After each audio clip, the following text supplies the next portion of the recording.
ప్రభునందు ప్రియులారా, ప్రభు అయిన యేసుక్రీస్తు నామంలో మీకు శుభములు వందనాలు తెలియజేస్తా ఉన్నాను. మరి ఈ సమయంలో మనము దేవుని వాక్యము వినకమునకు చిన్న ప్రార్థనతోనే మన వాక్య సందేశాన్ని ప్రారంభించుకుందాం. ప్రభువా, మహోన్నతుడ, గొప్ప దేవ, కనికరముల తండ్రి, నాయన కొద్ది నిమిషాలు నీ వాక్యాన్ని ధ్యానించిన ఏంటనగా పరిశుద్ధాత్మ దేవ, మీరు మాతో మాట్లాడి మా హృదయంలో ఉన్న ప్రతి విధమైన ఆటంకమును కొట్టివేసి ఆత్మీయంగా ఎదుగుటకు కృప చూపించమని యేసుక్రీస్తు నామంలో ప్రార్థించి వేడుకొంచున్నాం తండ్రి, ఆమేన్. ప్రభునందు ప్రియులారా, మరి ఈ సమయంలో ఒక విశ్వాసి యొక్క జీవితాన్ని పడేయాలని సాతాను ప్రయత్నం చేస్తూ ఉంటాడు. మరి విశ్వాసి యొక్క జీవితాన్ని ఎలా పడేస్తాడు సాతాను? ఎలా పడేస్తాడంటే, మన కుటుంబాలలో కొన్ని విచిత్రమైన సంఘటనలు జరుగుతూ ఉంటాయి. చిన్న చిన్న గొడవలు జరుగుతూ ఉంటాయి. చిన్న చిన్న సమస్యలు మన మీద దాడి చేయడానికి వస్తూ ఉంటాయి. ఈ చిన్న సమస్యలే పెద్ద సమస్యలుగా మారిపోయి మన మీద దాడి చేస్తూ ఉంటాయి. మన మీద శారీరకంగా కాకుండా ఆత్మ మీద దాడి చేస్తూ ఉంటాయి. ఈ ఆత్మ మీద దాడి చేయడం వలన మన లోపల ఏం జరుగుతూ ఉంటుందంటే, ఆత్మీయంగా మనము కృంగిపోతూ ఉంటాం. దేవుని ఆత్మలో మనం ఎదగకుండా సాతాను మనల్ని ఏం చేస్తూ ఉంటాడంటే, మన ఆత్మ మీద దాడి చేసి బలహీనపరుస్తూ ఉంటాడు. కాబట్టి ప్రియులారా, మనము ఈ దాడి జరిగినప్పుడు మన హృదయం నుంచి కానరాని మాటలు మనము పలుకుతూ ఉంటాం. ఈ కానరాటి మాటల వలన, మనం మాట్లాడటం వలన ఆ మాటలతోనే మనము కృంగిపోతూ ఉంటాం, బలహీనలు అయిపోతూ ఉంటాం. మనం కృంగిపోవడం, బలహీన పడిపోవడమే సాతానుకు కావాలి. మరి యొక్క సమయంలో మనం గమనించినట్లయితే, ఈ సాతాను మరి మోషే లాంటి భక్తులనే మరి పడేయాలని చూస్తూ ఉన్నాడు. నువ్వు ఎంత భక్తుడు అయినా సరే, మన యొక్క ఆత్మీయ జీవితంలో పరిశుద్ధాత్మ కుమ్మరింపు లేకపోతే సాతాను మన ఆత్మ మీద దాడి చేసి మనల్ని బలహీనపరుస్తూ ఉంటాడు. మరి నిర్గమకాండంలో మనము ఒక సంఘటనను గమనించినట్లయితే 17వ అధ్యాయం 16వ వచనంలో 17వ అధ్యాయం 6వ వచనంలో మనం గమనించినట్లయితే, ఇదిగో అక్కడ హోరేబులోని బండ మీద నేను నీకు ఎదురుగా నిలిచెదను, నీవు ఆ బండను కొట్టగా ప్రజలు త్రాగుటకు దానిలో నుండి నీళ్లు బయలుదేరునని యెహోవా చెప్తారు. మొట్టమొదటిసారిగా హోరేబులో మరి ఇశ్రాయేలు ప్రజలు చేరినప్పుడు వారికి నీళ్ళు లేవు అన్న సందర్భంలో దేవుడు మోషేతోని మాట్లాడినప్పుడు ఆ హోరేబులో బండను కొట్టగా మరి ఆ బండ నుండి నీళ్ళు వస్తాయని చెప్పినప్పుడు, మోషే ఆ బండను కొట్టినప్పుడు నీళ్ళు వస్తాయి, నీళ్లు తాగుతారు.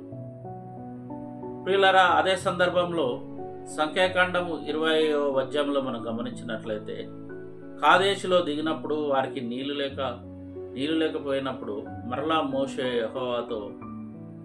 యెహోవా బండతో మాట్లాడుము, అది నీళ్ళనిచ్చునని చెప్పినప్పుడు 10వ వచనంలో మోషే, ద్రోహులారా వినుడి, మేము ఈ బండ నుండి నీళ్లు రప్పింపవలన అని మోషే తన చేయి కర్రతో 2 మారులు కొట్టగా నీళ్లు సమృద్ధిగా ప్రవహించడం మనం చూస్తూ ఉంటాం.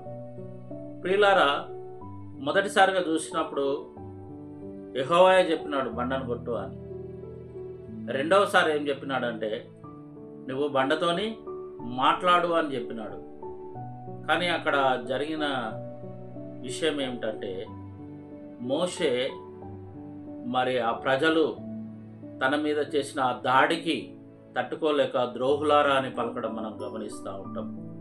ప్రియులారా, సంఖ్యాకాండము 20 అధ్యాయం 12వ వచనం చూస్తే, నా యొక్క పరిశుద్ధతను సన్మానించినట్లుగా నన్ను నమ్మకపోతిరి గనుక నేను ఈ సమాజమును వారికి ఇచ్చేదన్న దేశంలో వారిని తోడుకొని పోనని చెప్పాను.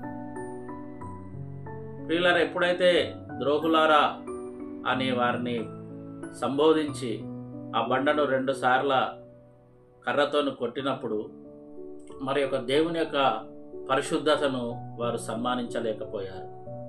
దాన్ని బట్టి దేవునికి కోపం వచ్చి వీరు మరి వాగ్దానం చేసిన కానాన్లో ప్రవేశించడానికి చెప్పినారు.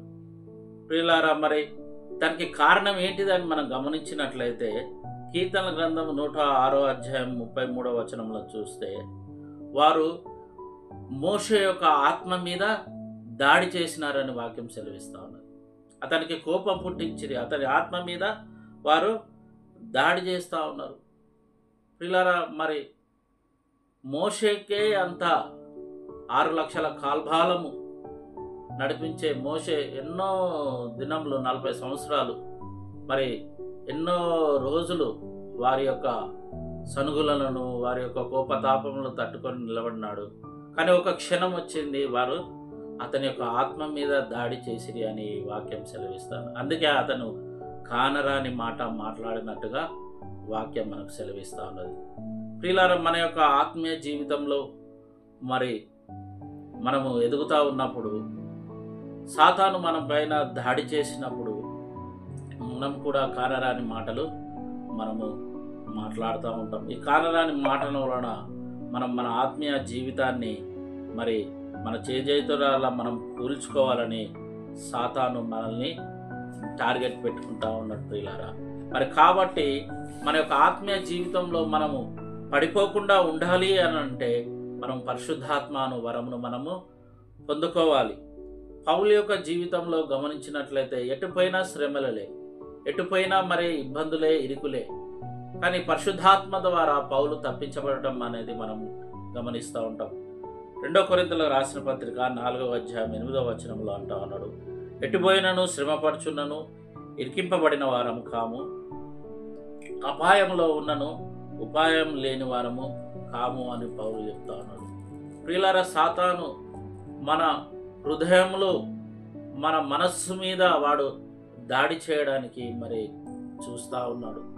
కాబట్టి దేవుడు వాగ్దానం చేసిన ఆ పరిశుద్ధాత్మను వరమును పొందుకున్నట్లయితే పరిశుద్ధాత్మ దేవుడు నీకు తోడై ఉండి నీ మీద జరిగే ప్రతి దాడిని నుంచి దేవుడు నిన్ను తప్పించగలుగుతాడు. విశ్వాస జీవితంలో నువ్వు ఆత్మీయంగా ఎదగాలి, ప్రార్థనలో ఎదగాలి, వాక్యంలో ఎదగాలి అనుకున్న సమయంలోనే సాతాను నిన్ను టార్గెట్ చేసి నీ మీద దాడి చేస్తూ ఉంటాడు. నువ్వు ఆత్మీయంలో ఓడిపోయేటట్టు చేస్తూ ఉంటాడు. కాబట్టి ప్రియులారా, మనం ఎప్పుడైతే మన హృదయంలో కానిరాని మాటలు మనం మాట్లాడుతూ ఉంటామో, ఎప్పుడైతే మరి మన మనస్సు మీదకి వచ్చినప్పుడు మనం అసహించుకుంటామో మన జీవితాన్ని, అది అలాంటిదే వానికి కావాలి. కాబట్టి ప్రియులారా, మనము పరిశుద్ధాత్మను వరమును పొందుకొని మనము దేవుని కొరకు జీవించాలి. సామాన్యంగా మనం బలహీనులమే.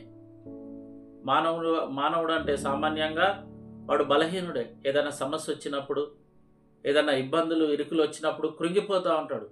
కానీ పరిశుద్ధాత్మ నువ్వు పొందుకున్నట్లయితే పరిశుద్ధాత్మ దేవుడు నిన్ను బలపరుస్తాడు. ఫిలిప్పీయులకు రాసిన పత్రిక 4వ అధ్యాయం 13వ వచనం సెలవిస్తూ ఉన్నది, నన్ను బలపరచు వాని యందు నేను సమస్తము చేయగలను అని వాక్యం సెలవిస్తాడు. నిన్ను బలపరచువాడు దేవుడే నిన్ను బలపరుస్తూ ఉంటాడు.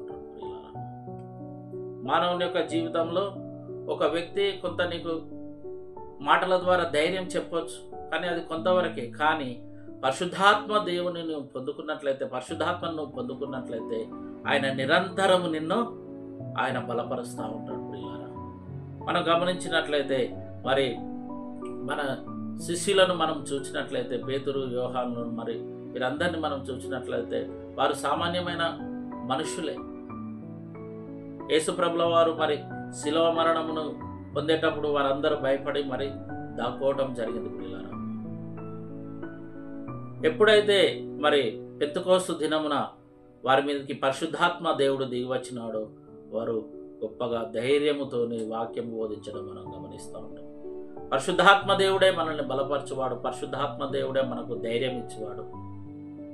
పరిశుద్ధాత్మ దేవుడే నువ్వు కృంగినప్పుడు, నువ్వు బాధలో ఉన్నప్పుడు, నువ్వు వేదనలో ఉన్నప్పుడు, నువ్వు కన్నీరు కార్చినప్పుడు పరిశుద్ధాత్మ దేవుడు ఆయన నిన్ను లేవనెత్తుతాడు. కాబట్టి ప్రియులారా, మన యొక్క ఆత్మీయ జీవితంలో సాతాను చేసే దాడి నుంచి నువ్వు తప్పించుకోవాలి అని అంటే, సాతాను చేసే మరి మన సాతాను చేసే దాడి నుంచి నువ్వు తప్పించుకోవాలి, మన బంధువులు మన ప్రియులు చేసే దాడి నుంచి నువ్వు తప్పించుకోవాలి అని అంటే పరిశుద్ధాత్మ దేవుడే నీకు వివేకాన్ని అనుగ్రహిస్తాడు. కాబట్టి ప్రియులారా, ఈ యొక్క సమయంలో పరిశుద్ధాత్మ సహాయమును మనం పొందుకొని పరిశుద్ధాత్మ ద్వారా మనము ముందుకెళ్ళడం అనేది చాలా ప్రాముఖ్యమైన విషయం. కాబట్టి మన విశ్వాస జీవితంలో ప్రియులారా మనం ఓడిపోము. ఎందుకు ఓడిపోమంటే పరిశుద్ధాత్మ దేవుడే నీకు సహాయుడై ఉండి నిన్ను నడిపిస్తూ ఉంటాడు. పౌలు యొక్క జీవితంలో చూస్తే పౌలు ఎక్కడా ఓడిపోవడం అనేది జరగలేదు. దానికి కారణం ఏంటిది? పరిశుద్ధాత్మని యొక్క నడిపింపు. సామాన్యమైన జీవితము మనల్ని కృంగదీస్తూ ఉంటుంది. సామాన్యమైన జీవితము మనల్ని మనం పడిపోనట్లుగా అది చేస్తూ ఉంటుంది, ఆలోచింపజేస్తూ ఉంటుంది, క్రీస్తు వైపు నడవకుండా చేస్తూ ఉంటుంది. కానీ నువ్వు ఎప్పుడైతే పరిశుద్ధాత్మ చేత నింపబడతా ఉంటావో పరిశుద్ధాత్మ దేవుడు అన్ని విధాల దాడి నుంచి నిన్ను కాపాడగలుగుతూ ఉంటాడు.